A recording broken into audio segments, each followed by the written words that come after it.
বন্ধুরা আমি আজকে করব চিকেন পকোড়া। তার জন্য আমার যা যা উপকরণ লাগবে, বন্ধুরা লঙ্কা কুচি দিয়ে দিলাম, জিরা পাউডার, পেঁয়াজ,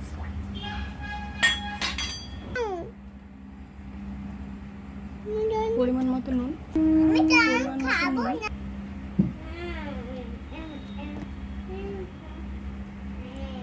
হলুদ দেব,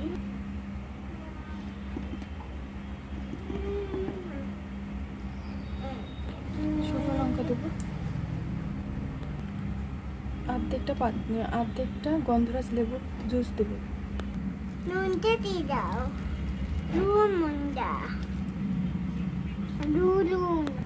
হাফ চামচ গুঁড়ো লবণ, হাফ চামচ গোলমরিচ দেবো, আটা দেবো 1 চামচ, বন্ধুরা 2 চামচ দিলাম, আদা রসুন পেস্ট দিলাম, রেডি। চালের গুঁড়ো দেবো 2 টেবিল চামচ। ঠিক আছে, পজ করে 1 টেবিল চামচ তেল দিয়ে দিলাম। এবার আমি ভালোভাবে ম্যারিনেশন করে নেব।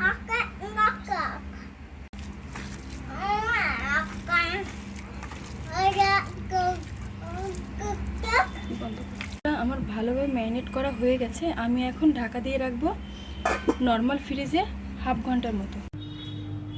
আমি তেল গরম করে নেব। এবার আমি একটা একটা করে পকোড়া ভেজে নেব। আমার সময় স্বল্পতার জন্য আমি বেশি টাইম ফ্রিজে রাখতে পারিনি, আমার খুব দ্রুত দরকার। বন্ধুরা আপনারা অবশ্যই ম্যারিনেশন করে 1 দিনের জন্য নর্মাল ফ্রিজে রেখে দেবেন। বন্ধুরা যত টাইম ফ্রিজে থাকবে তত টেস্টি হবে খেতে পকোড়াটা। বন্ধুরা আমি হাই হিট দিয়ে তেলটা ভালো করে গরম করে নিয়েছি। আমি এখন পকোড়াগুলো দিয়ে দেব। বন্ধুরা আমি পকোড়াটা দিয়ে দিলাম। বন্ধুরা আমি বেশি এটা দিলাম না, আমি একটুখানি গ্যাপ দিলাম, গ্যাপ রাখলাম, তাহলে একটার গায়ে একটা মিশে যাবে না। বন্ধুরা আমি ভালোভাবে ভেজে নেব। আমি 10 মিনিট পর উল্টে দেব।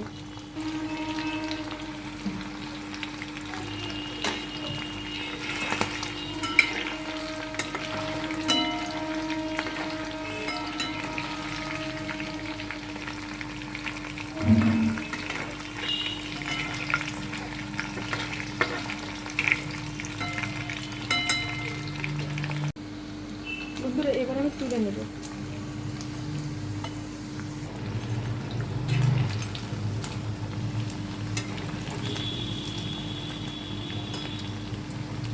বন্ধুরা উপরে ক্রিস্পি আর ভিতরে জুসি। বন্ধুরা আমি একটা ভেঙে তোমাদের দেখাবো।